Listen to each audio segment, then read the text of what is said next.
I'm Dr. Orion Teraband, and this is Psychax, Better Living Through Psychology. And the topic of today's short talk is dread. So the explicit mission of this channel is to reduce unnecessary human suffering. And this includes learning how to eradicate evil. I've previously discussed one of the main sources of evil in this world, namely the projection of disavowed aspects of the self onto others and the eradication of those others as an ineffective means of purifying the self. This is why it's so important for people to do shadow work, so that they can acknowledge, accept, and integrate the darker aspects of their personality.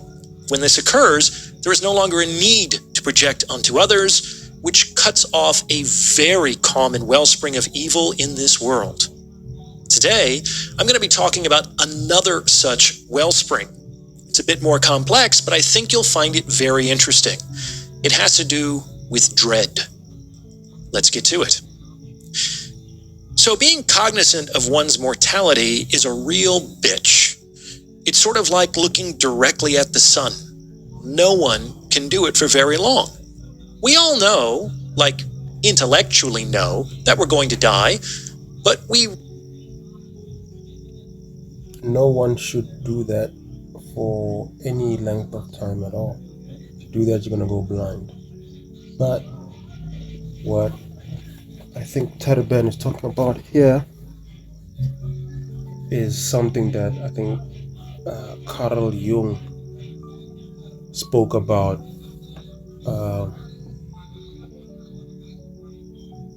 Meeting your shadow, or facing your shadow, or accepting your shadow. Apparently, it's about if there are things that you do not like about yourself, like your evil side or your bad side, or the side of you that you don't like, you could recognize it and accept it, and then use that side of you when you need it, because you do need to be, let's say, selfish or petty or angry. Like they say, anger is a sign that you are being disrespected and your boundaries are being stepped over, and that somebody's taking you for granted. So it is an important emotion, and you need to integrate. Yeah, that's the term. Integrate your dark self. Anyways, let's see what he has to say. rarely ever come anywhere close into direct emotional contact with that fact. If we did, it would lead to panic and terror and, well, the inability to navigate laundry and taxes and dating and all come anywhere close. No one can do it for very long. We all know, like intellectually know, that we're going to die, but we rarely ever come anywhere close into direct emotional contact with that fact. If we did, it would lead to panic and terror and, well, the inability to navigate laundry and taxes and dating and all the other bullshit that people have to do as human beings in society. The inevitability of death means that every human being on this planet is trapped. There is no way out of here alive. We're all buried in bodies that one way or another will be the death of us. And there is literally nothing we can do to escape this doom. The rich can't escape it. The good can't escape it. The beautiful can't escape it. The clever can't escape it. The powerful can't escape it. No one can. There is absolutely nothing anyone can do to escape death. Nothing. And while we know that death will come with absolute certainty, we also have no idea when. We all have death sentences, and they can be executed at any moment or in 80 years. So, have fun with that. An awareness of this reality, this horrible mixture of certainty and uncertainty, gets mostly repressed in the sense that it is stripped of functionally all of its emotional content. The problem is, however, that nothing can be repressed entirely. Think about it. Some part of you has to be aware of what it is repressing so that it knows what to repress. And the part that can't be repressed leaks out as dread. Dread is not quite anxiety, though it is related to it. Dread is like a perpetual unease that makes living in the world uncanny. In Poe's universe, it's the mask of Red Death that smiles in at the party, which makes it impossible for the guests to completely lose themselves in their revelry. Now, dread is a very, very intolerable emotion, though it's not quite as acutely intolerable as, say, terror, which is the compromise here. In any case, people try to escape dread in all kinds of different ways. They can escape it with sex and drugs, work and ambition, entertainment and distraction, pleasure and hedonism, asceticism and self-denial, spiritual bypass and totemic identification, etc., etc., etc. Dread is pretty much intolerable for everyone, which is why everyone is basically trying to avoid it, even if very few people are actually aware of the origin of this motivation. Now, many of these avoidance behaviors can be sources of evil in their own right. However, these tend to be more commonplace sources of suffering. It turns out that there is an even more horrific solution. Dit beter om die huis in jou eie naam te koop of in 'n maatskappy se naam te koop of in 'n trust se naam. Nou, dit is 'n vraag wat solution to this problem. If you're interested in taking your understanding to the next level, I would encourage you to check out the Captain's Quarters, my members-only self-improvement community.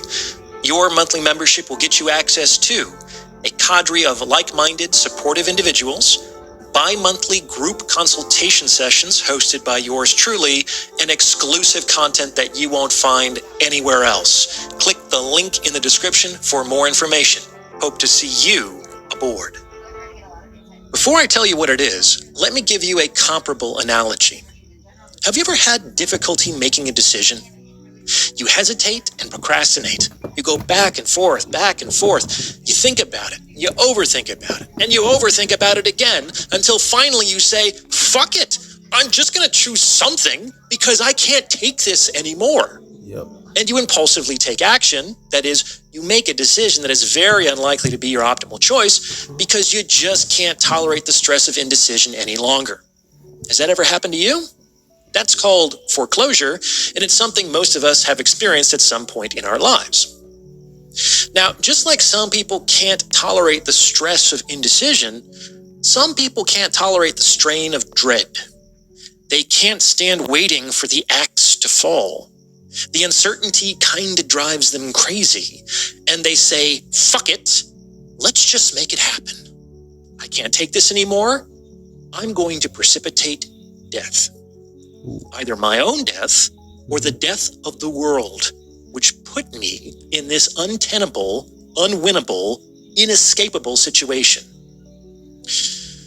Just like those in foreclosure finally decide to turn away from indecision, but do so in a suboptimal way, the people who take this path finally decide to avoid their avoidance and move in the direction of death. And this can assume the relief of resignation. By taking action to collapse the uncertainty around their mortality, they divest themselves of dread and free themselves of its burden. Indeed, this can even feel empowering. It's a rebellion of some kind, this refusal to simply be a passive object of fate. It's taking one's life into one's own hands. So it's similar to anger, which feels powerful, but is generally used to cover over more vulnerable emotions like fear and sadness. So turning toward death is actually incentivized on multiple levels. Now, just like we all have shadows, we all have this instinct inside of us, this impulse to escape dread by turning toward what we've been running away from our whole lives. Freud called this impulse thanatos, or the death instinct, and he leaned on it more and more to explain the otherwise incomprehensible horrors of the Great War. We fight because we want to stop fighting, but life is a fight. It's a struggle to survive, which means the only real way to stop fighting is to stop living. And the surest way to make that happen is not only the annihilation of all living things, but the prevention of all possible future life as well. Death wants to dismantle life into its constituent parts in the name of peace, because only then will life be safe, and only then will life be free. Again, I think that's what they call nihilism, right? Or fatalism, or anti-natal. But yeah, that's pretty much the glorification of death, which I think is very likely to capture Muslims, dare I say, and other people also fall victim to it, but I think it's Muslims love it. But anyways, let's carry on. it's very easy to judge those who surrender to the death instinct and unleash destruction and misery onto the world. However, that's part of what keeps this going. Those people are not bad in the sense that they are. They also sort of envy them, right? It's like someone who doesn't care. That's why they say ignorance is bliss, or whoever cares less has less to lose, and pretty much they have more freedom to act, but they have more freedom towards destruction, I think, not really freedom towards building. Not fundamentally different from you or me. We all have Thanatos inside of us. Believing that it's just the bad people who do allows the death instinct to continue to operate in secret. So what do we do about it?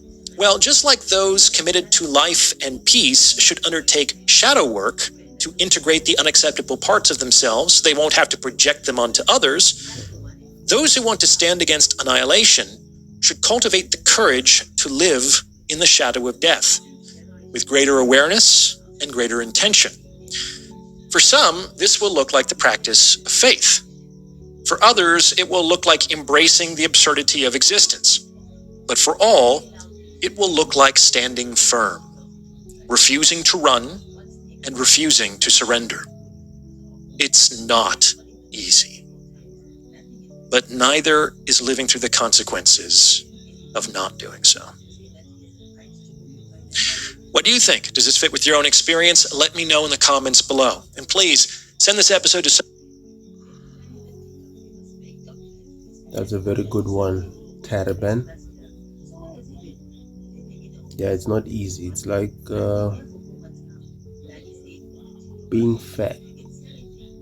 I think you eat your pain away, sort of, and you indulge in your pleasures and all, and you avoid fasting and all these kinds of things, and the pain of wanting food. But then what happens is that it is maybe even more painful to be huge and unable to move around and basically doing damage to your own health.